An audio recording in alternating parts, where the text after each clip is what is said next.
What's up, guys, and welcome to another episode of the Powerhouse Mentality Podcast. I am your host. I am Caitlin Kenneth Smith. And on today's podcast, I had an incredible conversation with one of my clients of almost 2 years, Sarah Schwallie. And we talk all about how she took 30 fucking minutes off of her marathon time back when she ran her marathon on October 15th of this year. So we dive into how she was able to do that. We talk about the training, the recovery, the nutrition, and even the mindset shift behind such an incredible improvement that she was able to make in less than a year.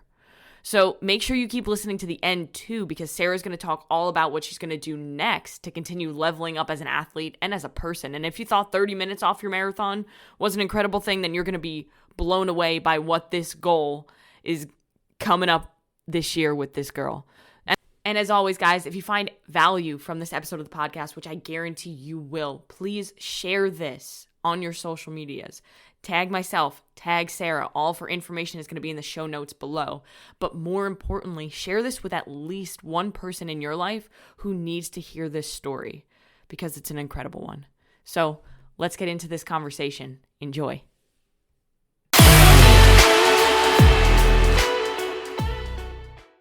All right, so today I have with me my client, Sarah Schwallie. Sarah, how long have we been working together? Because my brain doesn't work when it comes to timelines. Mine doesn't either. I think it's been like a year and a half. No, a year and a half to 2 years, somewhere in there. Yeah. Oh, you started with Jack by July. Is that correct? Yes. But not this July, last July. So then, it's about a year and a half. Sarah's been with Hidden Summit longer than that, but she finally committed and did Jack by July, which is something we do every single year in June to get people, jacked by July. And then after that, you decided, you know what, this was great. I'm going to fully invest in myself and become a Reach Your Peak member. So you're actually the first Hidden Summit client that I have on the podcast. Now, I had Dara and Sam, who were clients turned coaches, but you're the first person who's currently a client who I'm talking to. Oh, well, I feel special. Yeah, you should, because this is a special podcast, because a couple weeks ago, the reason why we're here is, I guess it's November 3rd. So what was the date of your marathon? I know you remember that. October 15th. Yeah. October and it 15th. Feels like it was forever ago. Yeah, it does, right? So October 15th, Sarah ran a marathon, and it's not Sarah's first marathon. We'll get into her history of marathon running, but you hit a PR. And it was a pretty big PR. She literally took, how many minutes did you take off your marathon? It was almost exactly a half hour. Yeah, 30 minutes. And when you're running 26.2 miles, taking 30 minutes off of the time is like taking over a minute off of your mile. Which is crazy. And I still can't believe it. Yeah. So really, the purpose of today's podcast is we want to share Sarah's story of how she got into marathon running and what made this marathon different, and then where she's going next. And the purpose of this is to help somebody out there who might want to run a marathon or might want to do something, but they're afraid to take action and start. Because I'm sure that when you first got into running, you didn't think, oh, I'm going to run 26.2 miles multiple times. No, definitely not. Yeah. So let's go right there, actually. How did you get into running? Because I know for me, I got into running one day. I was like, I'm going to go for a run. And I did. And I was like, oh, this is kind of cool. But how did it happen for you? So the funny thing is when I was in high school, I had asthma really bad. Like running for me wasn't something that I could do. I was a cheerleader. But when we would do the 1 mile conditioning, I was always the one who was last. I couldn't run it, and it was just embarrassing. So the fact that I'm running now is just crazy to me. I've finally found an asthma medicine that helped me control my asthma. So once I had that under control, I didn't start running then. It wasn't until I had my daughter where I did what most people thought you should do to lose weight, is just start running. And really, it's one of the worst things you can do for your body if you go too hard and you don't recover well and all that stuff. So I actually started by finding running plans online just to be able to run a mile. And it started with running a 16th of a mile, walking 3/16 of a mile 4 times. And from there, I just built to 2 miles and eventually started doing 5Ks and just kept increasing my distance and my time. That's crazy. So you went from somebody who literally was like finishing last during the mile and still has severe asthma. Mm-hmm. I feel like so many people assume that like if somebody runs marathons or if they're a runner, whatever that definition is, right? You can be a runner if you go for a fucking run every day. It doesn't matter. So if somebody goes running consistently, you would assume that like, oh, they've probably been an athlete their whole life or they really, really love it. But that's not necessarily true. I mean, we talk about setbacks all the time, and you've had many setbacks when it comes to life, but also marathon running, I'm sure. So when did you start running? Like what year? Like what's the timeline there? So I had my daughter back in 2011, and it was about, I feel like it was later that year when I started running. So you got into running with the purpose to lose weight then? Yep. Okay, let's talk on that a little bit. Sarah's a coach as well. And Sarah knows very well now that running is probably the worst way to lose weight. But everybody goes that way because it burns the most calories during the activity, right?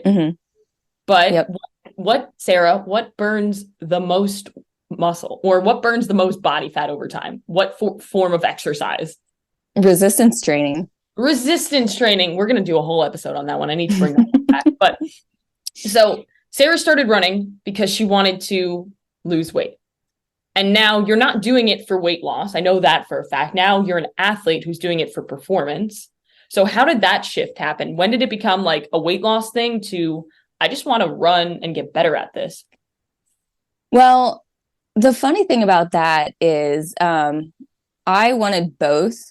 So like I wanted to lose weight and then also get really good and fast.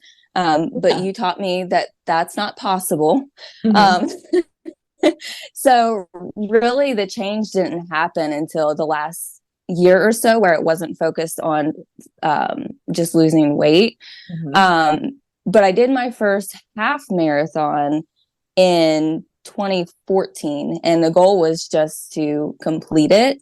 But after I did that, I just really got a taste of just being a higher performer. And then from there, I actually got invited from a friend to do a full marathon because I think her birthday, like it was her 26th birthday, and she wanted to do a marathon or something like that. That makes sense. And 26 miles. Okay. Yeah.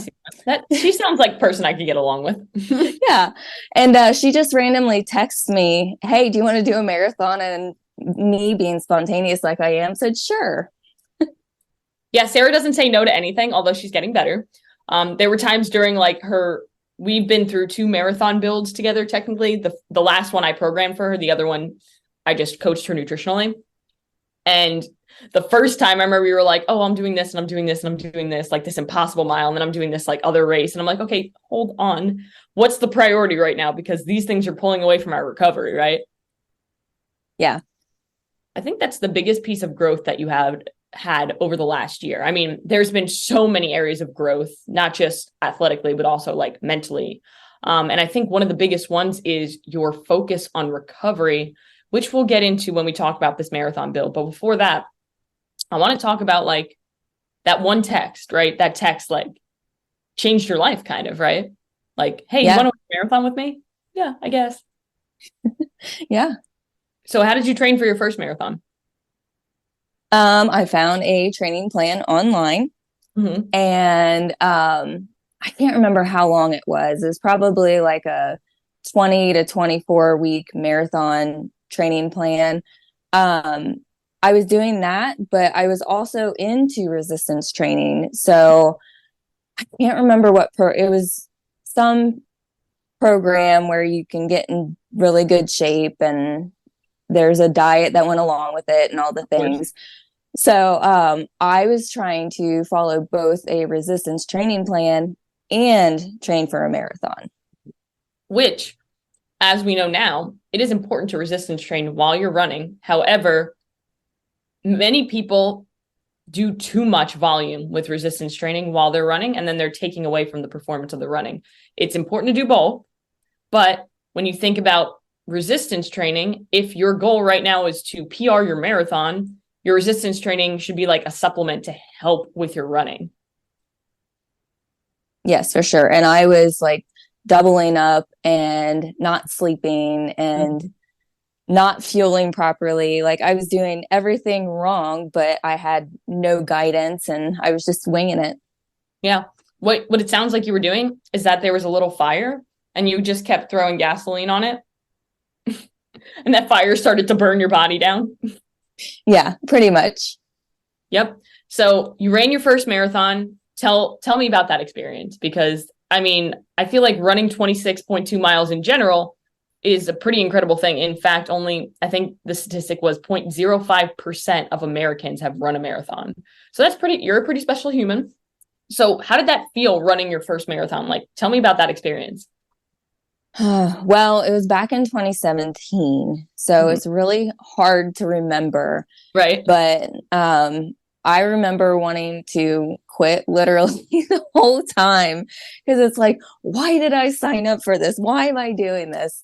But when I finished, it was just like the coolest feeling. Like, holy cow, I just did that. Mm-hmm. Yeah. I definitely think that CrossFit is very similar in that sense. Like, because I know you've done a couple of CrossFit workouts before, but like there are times where like you're training and you're like, why the fuck do I do this to myself? Like, and I can just imagine you doing that at every single mile during that marathon. Like maybe you're good for like the first couple miles, but 13 in and you're like, oh wow, I'm halfway there. Oh, Yeah. Yeah, and I had no real expectations. Like I just wanted to finish it. I knew there was a time cap of like 6.5 hours, mm-hmm. but I was like, I just want to finish it. That was my only goal. And you did. Mm-hmm. And you didn't die. Look at you. So what was your first, do you remember the time of that marathon? I Or round? feel like it was really close to like the 6 marker, like Yeah, six so it's closer hours. to that time cap. Yeah. Okay. So you ran your first marathon in 2014 and you ran it just to finish it with a 6 hour time cap, and you just got below that time cap. So how many marathons have you run since then? So the one that I just did a couple weeks ago was my 7th, I think. 7. Nice. So tell me about how everything started to escalate. Like, did you improve every single time that you ran a marathon? How did things change mentally every time you ran a marathon when it came to like what your purpose and goal was with each one? Actually, I got worse. Okay. So my first one I did in like 6 something. Um, and I can't remember if I did one in between that or not, but I went back. Gosh, it's so hard to remember. They all kind of run together. But Yeah. I know No pun intended. really it wasn't intended. Last year I ran my worst marathon ever. Mm-hmm. Um, it was really disappointing because I set out with this huge goal. I can't even remember what time I wanted to do it in, but I realized really quickly that it wasn't going to happen because I've never dealt with calf cramps before or shin splints or anything like that. And they hit me hard. So there was a lot of emotion, a lot of crying, anger, stopping, walking. It was just awful. And a lot of people will tell somebody who runs a marathon, like, that's awesome. At least you finished. But for me, like, that's not a thing. It's like, Yeah. I didn't finish when I wanted to finish and it was terrible. And that's not okay. Yep. I think you had a complete mindset shift from like that first one where it was like, I just want to finish, to like last year's where it was like, I'm disappointed. I finished, but I'm disappointed because it felt like I couldn't give everything that I had and it wasn't a good representation of who I am. Yeah, it was like a 6:20 or a 6:25. Like I barely finished it. Mm-hmm. So why didn't you quit marathon running after that? Because I took it very personally and I was not gonna let myself go out on a bad note. Mm-hmm. I feel like that's important. And I want everybody to go back and listen to that because there are so many people who have a bad week of working out or have a bad marathon or something, or just a bad day at work. And then you just want to quit. Like, even if it's as simple as like, I had a bad day of nutrition and this stuff sucks, I don't want to do it anymore. And you quit on yourself. But if you quit every single time that you have a struggle or a hardship or a challenge, then you're never going to be able to get to where you want to go. And I know that you can relate to that because I know that this last marathon build, while yes, it was successful, it wasn't all rainbows and fucking unicorns. There were a lot of days where it was like, I don't know why I'm doing this. I mean, correct me if I'm wrong, but I'm pretty sure that's kind of how it was, right? Oh yeah. Yeah, 100%. So coming off of that terrible marathon, we'll call it the terrible marathon. Was that the one that I was your coach during? Yes. So you Yes, actually I helped remember me that. through 3 total. Yeah, you're right. I remember that one specifically because I remember getting voice memos from you crying. Yeah. And I was like so pumped for you, right? I was like, oh, she's going to crush this marathon because she's been working so hard. But I think what we found is that you were, it was almost like a dumpster fire of a workout program that you were following, right? It was like you were putting in all this work, but it was just like a mess because you Yeah. weren't recovering. The fire was blazing and you weren't putting it down at all.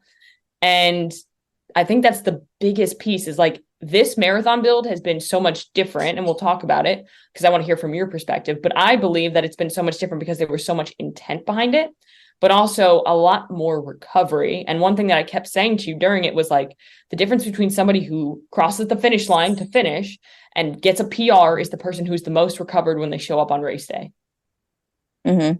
So what was different about this marathon build versus the ones that you've done in the past? So the biggest difference that I noticed was the amount of the different types of workouts. So in past marathons, I did some tempo and interval work, but never to the intensity that we did.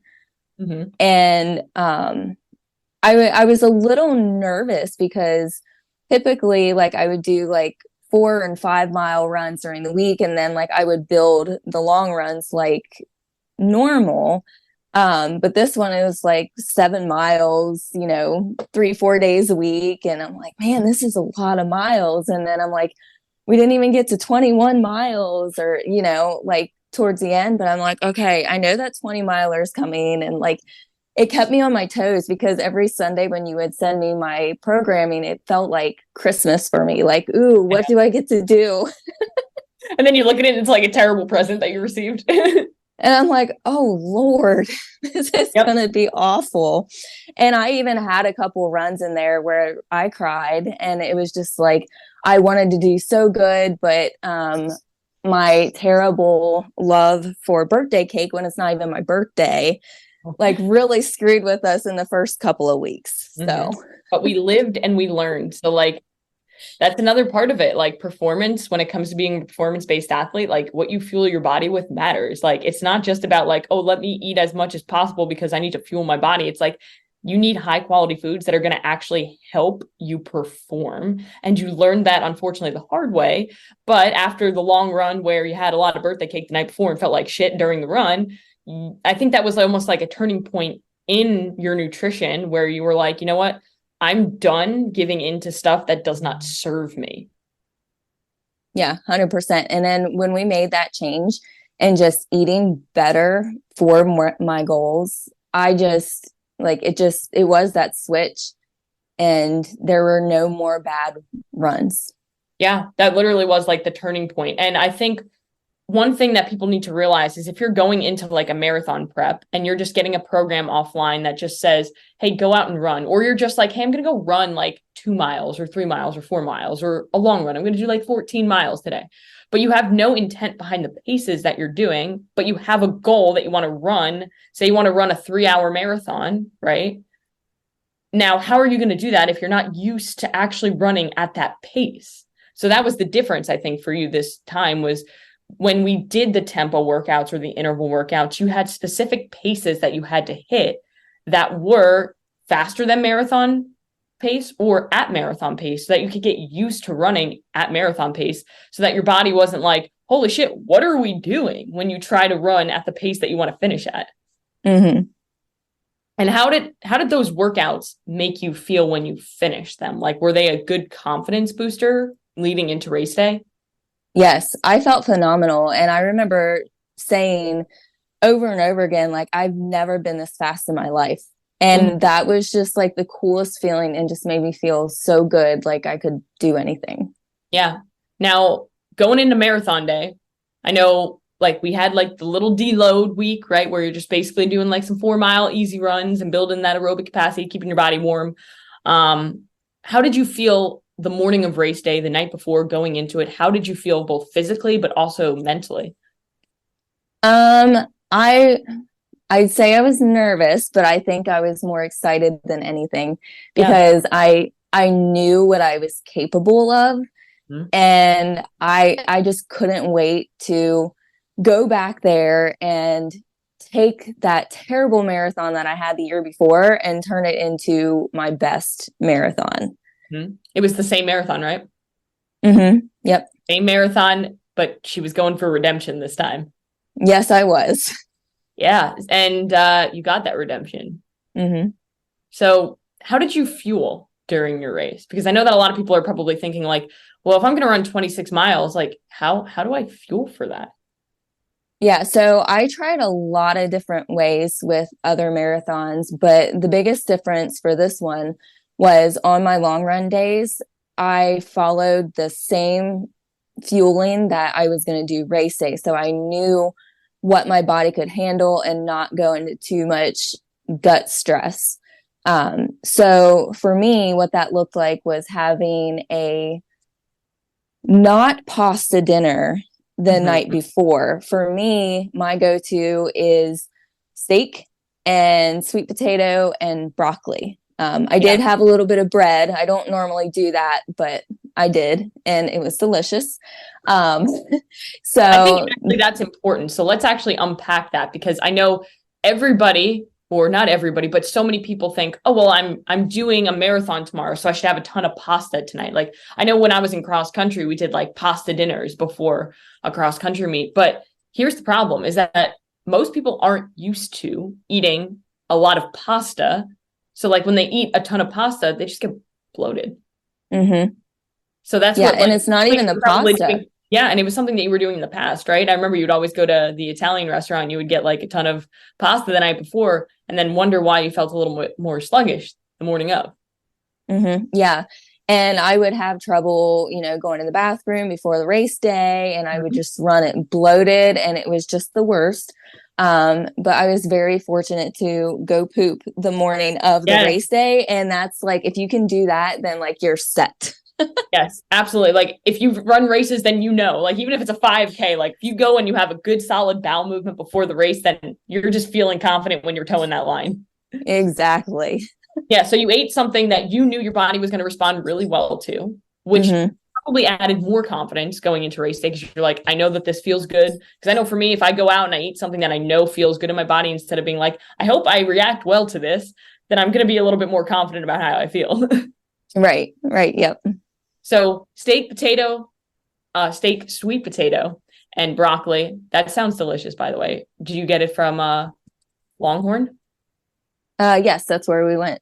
Yes. It's my favorite. I know you love that place. And then morning of, what did that look like? Like from the moment you woke up until the moment that you hit the line? So the first thing I do is I fill my 32-ounce water bottle with water and then some element because electrolytes are so important, especially for that cramping that I got last year. I think that pertained to a lot of it. So I drink that as I'm getting ready. And then about an hour before the race, I have me a big old bagel. I put cream cheese on mine and a banana. Mm-hmm. Honestly, it was kind of hard to get it down that morning just because like I was so excited and antsy and ready to go. But I ate it anyway because I knew I was going to need it. Yes. And then I had about 25 grams of electrolytes to go with that. Well, 25 grams of carbs, but it was some electrolytes. Was that Again, the Ultraformance? yes, yeah, Yeah. Ultraformance. Mm-hmm. So I had some of that, and then I kept drinking my water. What else did I do? 5 minutes before, I had one of those honey stinger waffles, which are amazing. I wish I could eat them all the time. Yes, I know they work really well with your gut too. And that's the biggest thing is when she said that I treated every long run like marathon day when it came to my fueling. That's so important as an athlete because there are so many people who go and they run a marathon and they just grab whatever's on the course and then they wonder why they're in the bathroom during the race or why they start getting GI distress. Your body isn't used to those things and you're just putting all this stuff in your body that it's not used to. It's going to respond not the way you want it to. Mm-hmm. And even if you're used to it, like your gut is still going to take a hit. Oh, yeah. I mean, you're running 26 stress. miles. Yeah. There's a lot of stress going on there, and your gut doesn't respond well to that. So, honey stinger right before you went off. And then what did your fueling look like during the race? So during the race, I had my backpack on with the hydration in it. I had another stick of Element in there. Mm-hmm. And then every hour I would do a gel, or I like the little gummies as well, but it was about 25 grams of carbs every hour. Mm-hmm. And then I also had the salt stick tabs for whenever I would feel any kind of inkling of a cramp, I would have one of those. Yeah. I think one thing that endurance athletes don't think about enough is how much sodium that you actually need. And it's always a lot. Yeah, you need a lot. It's always good to have more on you just in case you do run into a situation where you start feeling like terrible or where you start getting cramps. You know, I actually had a friend who was running the Berlin Marathon and she texted me at one point. She was like, I feel like I'm having like a low blood sugar moment, but there's no way that's happening because I just had the gels and stuff. And I was like, I think it's probably electrolytes. And what she found was she used her electrolytes normally, but she didn't account for the difference between the sodium in the food in Berlin versus America. America has way more sodium in the food that they prep at restaurants versus what she was eating. So she was having way too low sodium for what she's used to. So it just impacted her so hard. She finished, but definitely wasn't happy with the time because of how terrible she felt. But that's just such a big thing. And I think that's another thing that we learned during this prep is like you started using LMNT and you started really like learning about how to fuel properly and how to utilize electrolytes properly. It was a game changer. Yeah. Awesome. So how did you feel during the race? It's hard to put in words because the only thing I could focus on was my pace. Yeah. I remember just thinking about, I think it was it 10:54 or 10:52 was 10:52. It's like imprinted forever in my mind. Yeah. Yeah. So I was just thinking about that. And I was really grateful to find the pacer for the 4 hours and 45 minutes because then I could just stick with them and like forget everything else. Mm-hmm. But it was just crazy to just be going that fast and not stopping. Yeah. When did you hit the wall? Because there's always a wall. No matter how well you prep, there's always going to be a moment where you want to quit. And when you fight through it, that's when, you know, you really truly win. But where did you hit your wall this time? It was probably around mile 18 or so. Which is a little bit further than generally, right? Usually you hit it around like 16 or 14, right? Yeah. Yep. And what did that wall feel like this time? It was hard, but at the same time, like I knew I couldn't stop. There was this girl that was running with the pacer as well, and it was her first marathon, and we really connected through our ability to talk. Yes. And I knew at that point, like, I could not slow down because I wanted to be there when she got to cross the finish line. And that's the power of the community of running. Like so many different like sports and everything, they have this beautiful community. CrossFit has it, Hidden Summit has it, but also like running has it because there's something about doing hard shit together and getting better together that's just like so powerful. So the fact that you were like, you know what, I need to stay on this pace because I've gotten 18 miles into this thing and there's no way I'm going to slow down now. But also to be like, I can't slow down because I need to be there for her too. Yeah, and we still talk like to So this great. day. Yeah. But I had my inhaler on me too because one thing that did start to happen is my asthma, like it hadn't been bothering me, but Mm-hmm. like it started to get to me to the point where I was trying to take my inhaler every so often as I needed it. And there was another person that was with the pacer as well, and she's like, "Are you okay?" And I'm like, "Yes, I'm fine." I'm fine. Just focus on your own marathon. Leave me alone. Yeah. Which again, another powerful thing is like so many people want conditions to be ideal and they wait for like perfect conditions and they say, oh, well, I can't do this because of this. Like how many people have probably said, I can't run because I have asthma, let alone I can't run a marathon because I have asthma. But instead of focusing on what you can't do, you said, okay, well, what can I do? I can run a marathon and have my inhaler in case I need it. Mm-hmm. You It's did it. mindset. Yeah, it really is because at the end of the day, your mindset is your foundation. And for a lot of people, their mind gives up far before their body even needs to stop. Yeah. So I remember watching, so it was a Sunday morning, and I looked at the little tracker and I was like, all right, I'm not going to follow the whole time because the first, like, I just made sure you were on pace. And I was like, she's beyond the pace that we talked about. So then I checked back around mile 18 and I just started texting you like, fucking go. And I was standing in my kitchen when you finished and I was like, she fucking did it. And like, I started crying, not gonna lie to you. I cried because I was so excited for you because when we first started the prep, I know that you were just like, I want to get under 5. Like, I just want to get a PR. And then it was like a few weeks out and I was like, well, what do you actually think you're capable of? And you were like, I want sub 4:45. And what did you get? 4:43:02. Yep. Yep. And I was like waiting and watching because it was like slightly delayed. And I was like, is she gonna get sub 4:43? And then you got O2. And I was like, I don't fucking care. That's still awesome. I was Yeah. like, holy shit, that's like literally almost exactly 30 minutes off of your previous marathon, which was like 5:15, right? 5:13:18. We Yes. we runners, we remember these weird Yeah, that's what I figured you'd things. remember the exact number. So how did you feel when you crossed the finish line and you saw that time? Oh my God, I was crying too. Oh, good. We were crying together, but not together. Yeah, and like you go through so many emotions during a race anyway, I'm and sure. like you're almost delirious. Like it's rough, but I just felt so accomplished and my legs were shaking so bad that I thought I needed the wheelchair that was on the side. I almost asked for it. But you didn't. And I then didn't.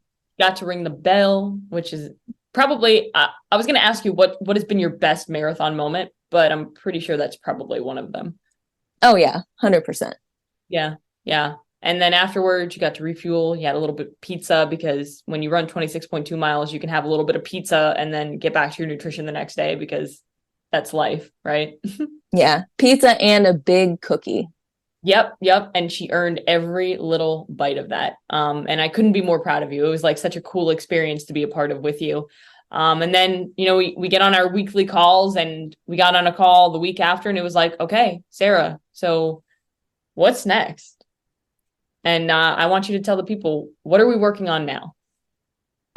So right now we are working on some off-season strengthenings of the weaknesses and getting faster, finding my I forget what you call it, a point of fatigue or Fatigue something like. factor, right? Yes, Fatigue. the fatigue factor, because I have a spring marathon in April. Mm-hmm. And what's the goal for that? For that? So we're confidently going to do a sub 4. Sub 4. So right now, the goal is to take 43 minutes and 2 seconds or 3 seconds off of your marathon time. And a lot of people might be like, oh, that's a lot. But here's the thing you need to understand is that it's easier to go 10x than it is 2x. So many people think that they need to go one little baby step at a time when maybe that could be helpful for some people. But if you want to accomplish great things in life, then you have to be aggressive. And Sarah's doing the work to actually earn the right to get that result. You can talk about it all you want, but unless you actually go out there and work for it and you're aggressive with it and you wake up every damn day, even if you don't want to fucking do it, and you do it, and that's exactly what Sarah's doing. So we're working on the off season. We're getting stronger, prioritizing sleep, which is an amazing thing. I know that like you went from doing like 4 to 5 hours of sleep maybe every day to now like sleeping a good solid 8 hours, right? Yes. Yes. I don't know how I ever functioned on that little bit of sleep. Yeah. Sleep, fueling properly, strength training, running to improve the fatigue factor. We're really only running 2 days a week right now in order to do that. But if you guys want to follow along with Sarah's journey, which you should, because it's going to be an incredible one, because after the sub 4, Sarah's going to go to Boston, you know? Yes, we are. For Boston. But, you know, one little step at a time, we got to get sub 4 first, and then we qualify for Boston.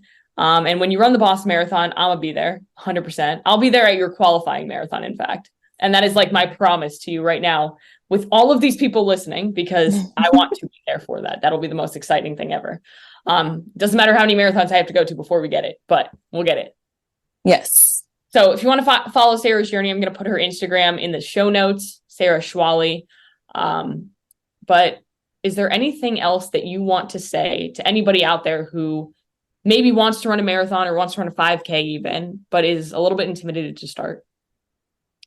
I think the biggest thing is just starting.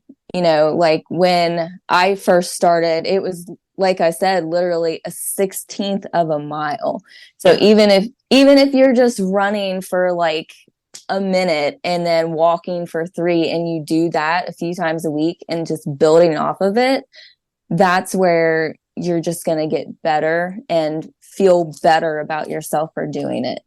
Yep. And just be consistent. Yeah, just start and don't stop when you run into a hurdle, because you will. Mm-hmm. Cool. Well, guys, that's all we got tonight. I hope that you got value. If you did, please share it with at least one person, share it with the world, and go out and do one thing that's going to take you one step closer to where you want to be.